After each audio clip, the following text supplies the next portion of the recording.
Changer de programme, décider d'annoncer une nouvelle difficile, choisir entre un club de R1 ou de R2. Si certains acquièrent en quelques secondes une confiance absolue dans leurs décisions, d'autres y passent de longs moments et ne sont jamais pleinement convaincus. La fin de saison approche et tu auras des choix cruciaux à faire. Entre le choix de rester ou de partir dans un nouveau club, la date de ta préparation personnelle ou encore ton programme et la façon dont tu vas te préparer pour la saison suivante. Dans cette vidéo, je vais te donner plusieurs clés pour faire les bons choix pour la suite de ta carrière.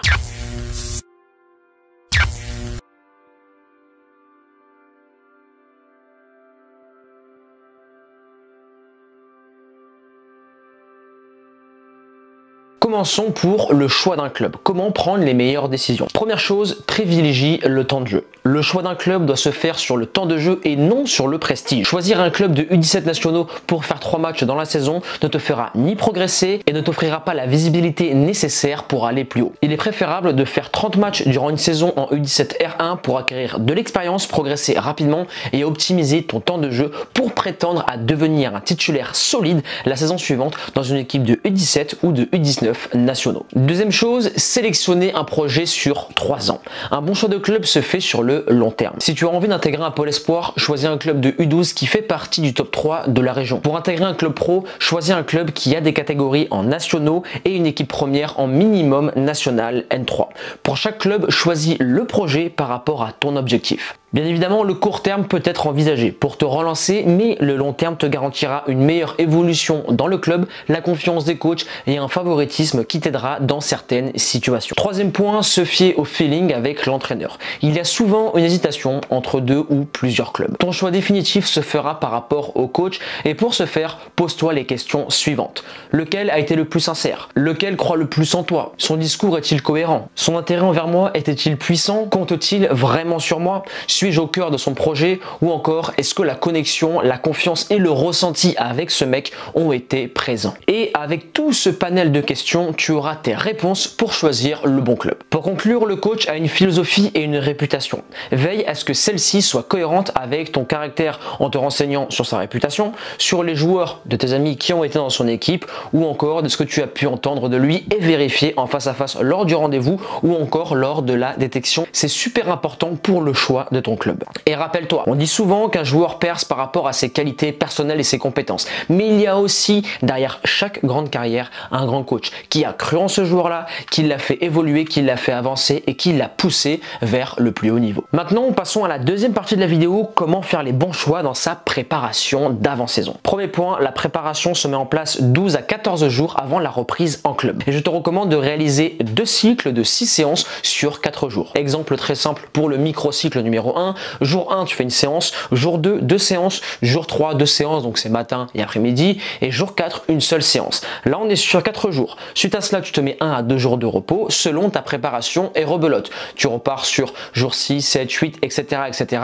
Et rappel important, ta préparation doit se terminer 2 jours avant ta reprise en club. Pour ton programme, privilégie les séances au poste, le cardio en intégré. Ça, c'est une méthode utilisée dans chaque programme Natural Evolution qui sont disponibles en description et travaille en puissance dans tes séances de musculation, notamment avec la méthode bulgare ou encore du stato dynamique. Le deuxième point, c'est 3 séances par semaine. Entre la période de repos complet, qui est juste après la fin de saison, et ta reprise intensive de 12 à 14 jours, tu dois tenir la route physiquement pour éviter de prendre trop de retard pour la reprise. Pour ce faire, je te recommande 3 séances de full body en salle par semaine. Et lors de ces entraînements, rajoute du fractionné sur vélo et sur tapis. Ce que je te recommande, c'est 2 sur vélo et 1 sur tapis pour soulager tes articulations et toujours entretenir ton coffre. Pour conclure, ne cherche pas de progression durant cette phase, mais plutôt un entretien de tes capacités athlétiques. D'ailleurs, pour optimiser ta fin de saison et le reste de ta carrière, je te recommande le guide offert Futur Pro qui est disponible en description. Ensuite, petit détail supplémentaire, tu peux profiter de ta préparation pour travailler un point faible.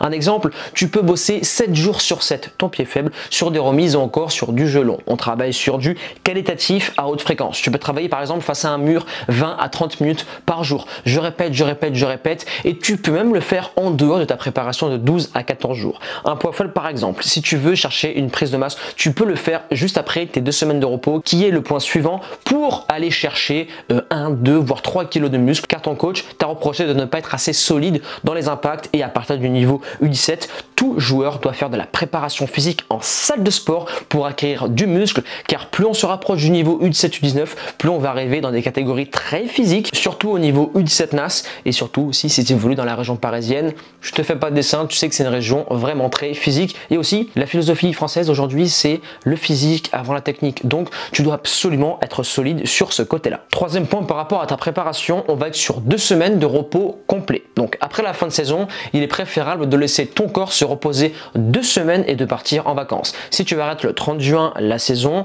à partir du 1er janvier jusqu'au 15 ou au 14, c'est repos complet. Cela te permettra de faire le vide, de recharger les batteries et de te récompenser pour ta saison. Faire l'inverse te fera rentrer dans une spirale toxique et accentuera les risques de blessures lors de la reprise, sauf bien évidemment si tu reviens de blessure et que tu dois être prêt pour la saison suivante. Là, tu ne prends pas de repos, tu continues ta préparation si tu reviens d'une entorse, d'une déchirure ou encore d'une grosse blessure comme une fracture ou des ligaments croisés. Ensuite, durant cette période, rassure-toi, ne psychote pas sur ta prise de poids ou encore sur ta progression. Il faut avoir des moments où tu bosses dur et des moments où il faut que tu relâches complètement. Donc pars en soirée, pars en voyage, relâche-toi avec tes potes, couche-toi tard, etc. C'est vraiment une période, tu l'as mérité et sache que ce qui va t'attendre durant toute la saison, c'est du sérieux, du sérieux et du sérieux. Donc durant cette période, tu peux manger un peu moins équilibré, tu peux pas forcément respecter tes heures de sommeil.